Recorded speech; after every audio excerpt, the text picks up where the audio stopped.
Hi, I'm back.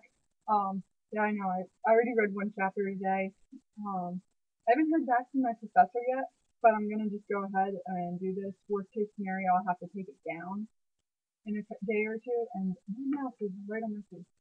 Okay, so first chapter of any textbook is always really boring because it's either just straight up history about the topic, or it's like touching base on everything that you're gonna learn. It's never any fun.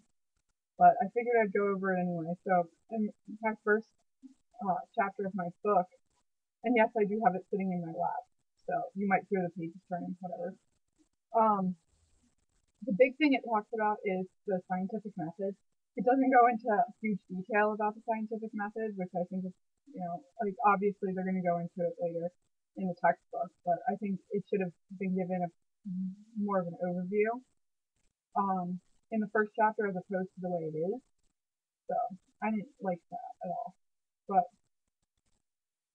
for head itches, sorry. For any of those, for any of you who don't know about psychology, we also use the scientific method, just like individuals in chemistry and physics and biology, all those different organizations, different sciences, not organizations. um, and the textbook actually talks about two main things that if you're going to do research, you need to know. Um, the one is that you have to kind of rely on empirical research, and the other is that you have to be skeptical of things, which is very true.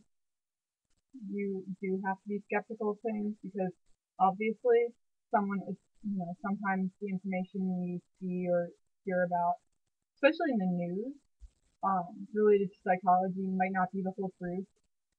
Some of you might be too young to remember this, but a while back, they had a lot of stuff about how if you had your baby listen to classical music, your baby would be smarter. And the thing is that the research was done on college students, and they showed that it only really lasted for like 15 minutes. And so it really doesn't do much. Like, it doesn't, it's just not what everyone thinks. The textbook also gives like a huge example at first about scientific method and being skeptical and empirical research when it talks about the different, like, sorry, I lost my train of thought. Violence, how violence in TV pertains to, aggression in kids. I have seen this firsthand, so I do know that it does to an extent raise the level of aggression. Not necessarily if you have a completely passive child, are they going to be like crazy aggressive afterwards? But after watching like a violent TV show, playing a violent video game, but if someone's aggressive to begin with, you might see an increase in aggression because of those. Um, it also goes into the different contexts of psychology, the historical perspective, which is pretty much based on um, obviously where psychology came from. There is no official, we don't know, there is no like official like saying when psychology started because it could have started like millions of years ago, whatever. Not millions. Humans have not been alive that long. Um, but the main point that a lot of people use is Wilhelm Wundt and his first laboratory, which was in Germany. Um, a lot of psychology is done in the laboratory, but a lot of it is done elsewhere. Um, and there's a lot of roadblocks because people take information that psychologists research and whatnot and twist it, which is an unfortunate concept. Um, but the main thing that psychologists have to be wary of is using empirical research, the empirical approach to researching, which is emphasizes direct observation as opposed to hearing it secondhand. Like just like the example with the media saying that if you play classical music for your baby, or even when it's in the womb or whatever, that your baby will be smarter. You're hearing it secondhand, so you have to be slightly skeptical. It's the other portion. Um, And all this is to answer a question. Um, but the biggest portion is that you have to observe what happens directly. So, and then it goes into talking about analytics and behaviorism and cognitive psychology and how they all kind of went up against each other, and it kind of gets into the progression between the three.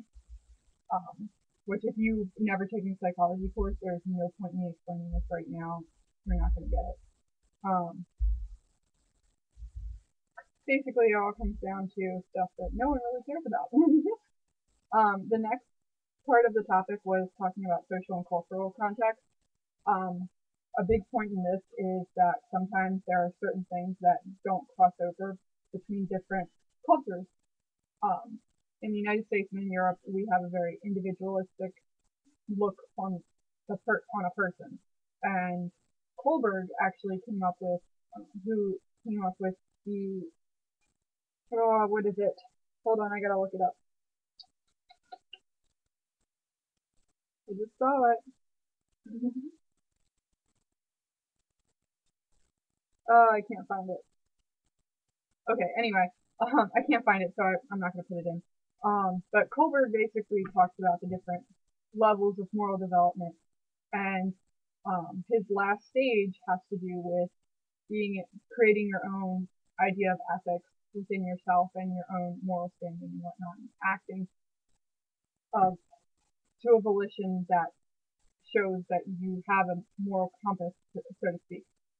And this is all fine and dandy for people in America and people in Europe, but individuals in New Guinea, Peru, China, among other places, have a very collectivist look at the world, which means that you are part of a whole, not necessarily an individual.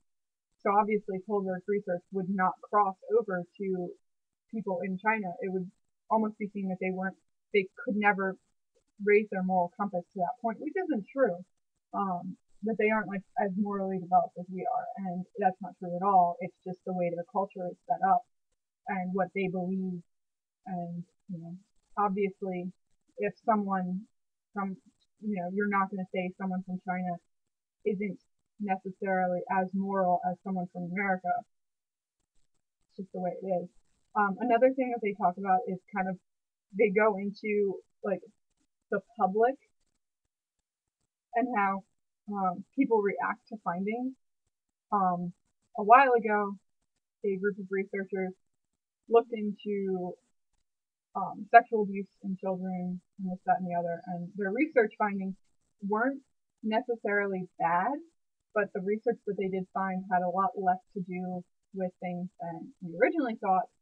And of course, these people got slammed by the media and were overtaken by criticism because everyone assumes that if you're abused as a child, you're more likely to abuse when you get older, which isn't the truth to an extent. There are so many factors that influence a person, whether it be biology or your environment and your friends and your family and everything. So one single act isn't one single thing isn't going to point you one way or the other. And the textbook talks about the way the media will like kind of attack psychology if it doesn't go along with the moral compass or like the social context of the area that the research is being done in.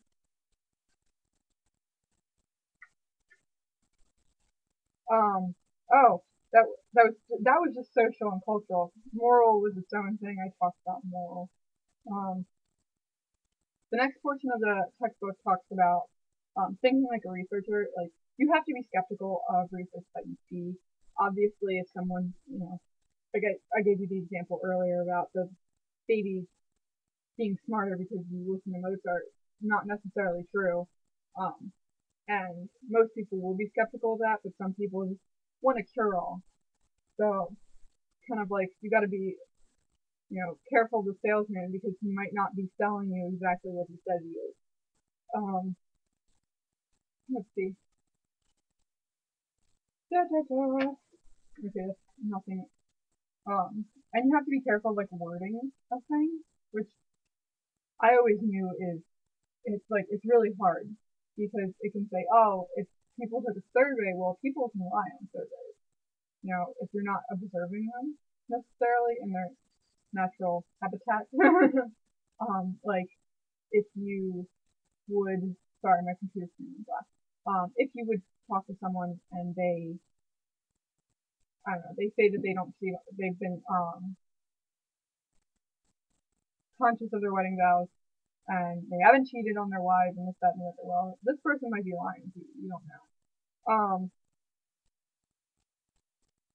So I talked about the best thing that we can do is have an informed opinion, look into other research, and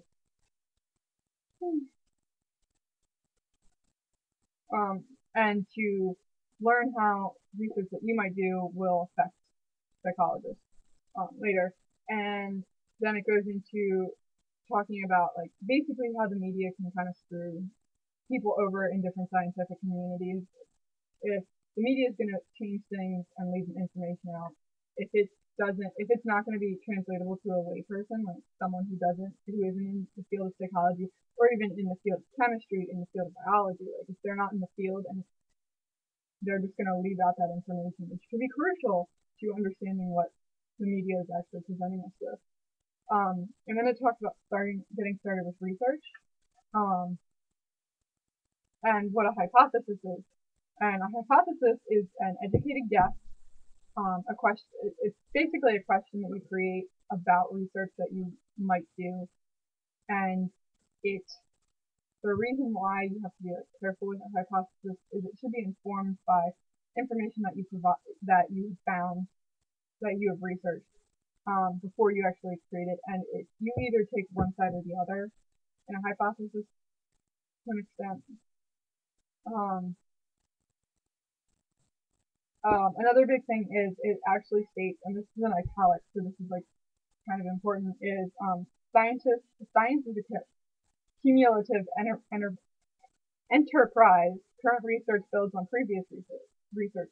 You don't want to just ignore previous research on a topic, which I think most people understand, but sometimes, you know, obviously, if all the research says the sky is blue, you don't want to go and say, no, I actually think the sky is green. And it gives you a lot of questions you can ask yourself. And the biggest thing at the end of the chapter is it talks about there's no single research methodology that is more important or more accurate than any other type. And the best way to do research is to cover, like, look into every single aspect, um, and not just rely on one thing. And I think this is very true. It's kind of like obviously it's you're only doing a paper and pencil test, and it should be something that should also be checked in a laboratory setting. Like it's a big deal. Um, but yeah, I know this is really long, and I feel really bad. But that was chapter one, and I will be back later. Bye.